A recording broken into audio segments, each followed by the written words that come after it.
Bilingual education in America has changed immensely over time. As the student population has changed, so has the need for different bilingual programs. One of the earliest of those that affected the bilingual education landscape was the National Defense Education Act, passed in 1958. This act was passed in response to the Soviet satellite Sputnik. America was determined not to fall behind, and so launched its first national effort to not only strengthen math and science, but also foreign language education. Although it began with modest subsidies, they were greatly expanded under the Great Society reforms. It was the Civil Rights Act, or more importantly, Title VI, passed in 1964, which, although did not specifically address bilingual education, opened the door to a great change. This was done by prohibiting discrimination in any federally funded program. By extension, Title VI played a critical role in the future landscape of bilingual education, in the case Lau v. Nichols. The language stated, "No person in the United States shall, on the ground of race, color, or national origin, be excluded from participation in, be denied the benefits of, or be subjected to discrimination under any program or activity receiving federal financial assistance."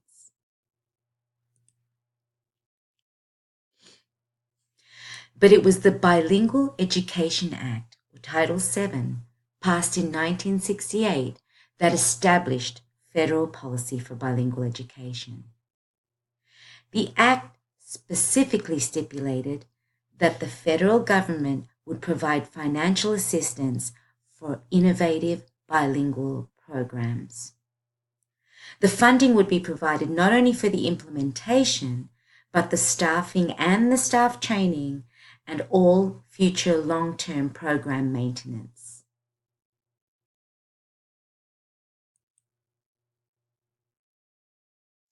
In 1974, a group of parents took the District of Portales to court under a joint lawsuit against the district. Judy Serna, a first grader in a New Mexico school, was refused enrollment because they said she couldn't speak English. The court found in favor of Serna and ordered the district to design and implement a bilingual and bicultural program. This was one of the first times that the term bicultural was used in any specifics for bilingual education.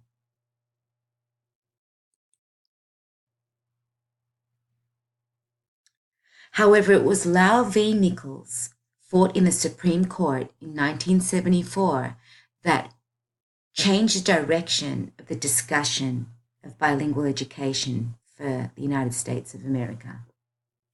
It began as a discrimination case in 1970 when a poverty lawyer decided to represent a Chinese student who was failing in school because he could not understand the lessons and was given no special assistance. The school district, in fact, countered that its policies were not discriminatory because it did offer the exact same instruction to all students, regardless of their national origin. However, Justice William O. Douglas found in favor of the plaintiffs, stating that there is no equality of treatment merely by providing students with the same facilities, textbooks, teachers, and curriculum, for students who do not understand English are effectively foreclosed from any meaningful education.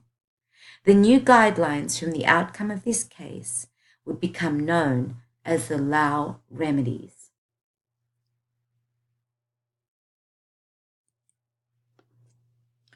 The Lau remedies would find many contradictions approaching its effectiveness especially in the year 1981.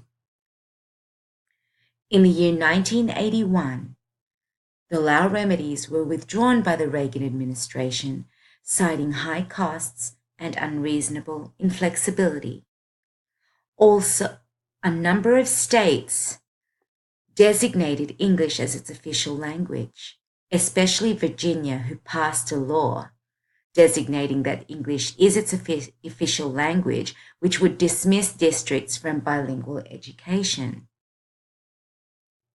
Also in 1981, a report known as Baker's Report, which questioned the effectiveness of bilingual education, was leaked into mainstream media and caused controversy that would negatively affect the discussion on bilingual education in the United States.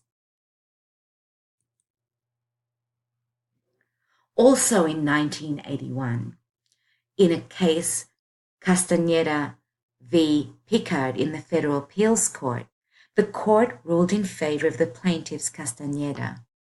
The court set forth the three-prong test for school districts to check for meeting obligations to English language learners. The first of those prongs was that all programs would be based on sound educational theory. Secondly, that they would be implemented effectively and with sufficient resources and personnel to carry that program out. Thirdly, that the program would have ongoing evaluation and assessment for its effectiveness.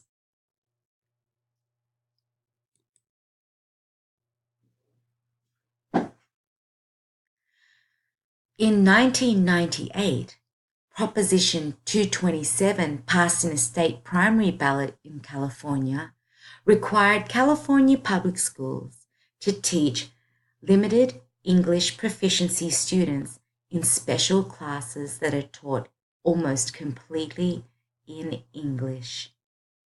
This provision just about had the effect of eliminating bilingual classes in most cases. A few of those effects included that these special classes would be shortened, and so students were limited to barely 12 months in the special classes and moved directly back into the general education classes, leaving them without the ability to succeed to their highest potential.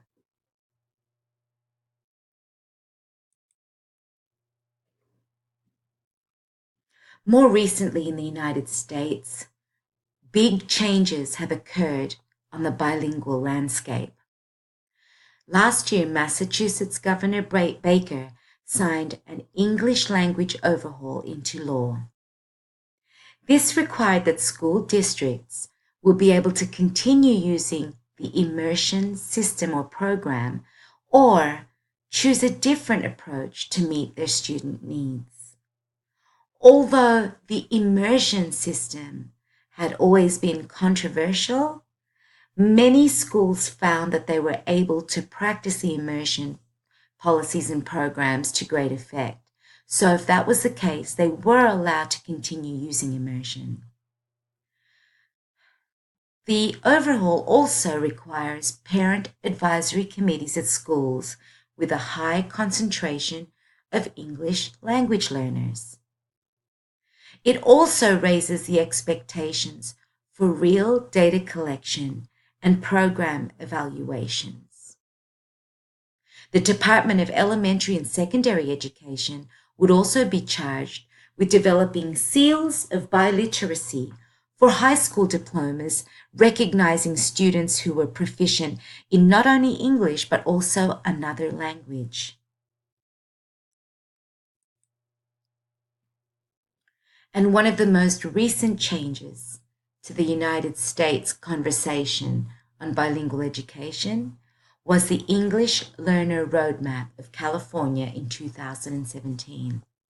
This online resource for public schools helps guide curriculum instruction for English learners.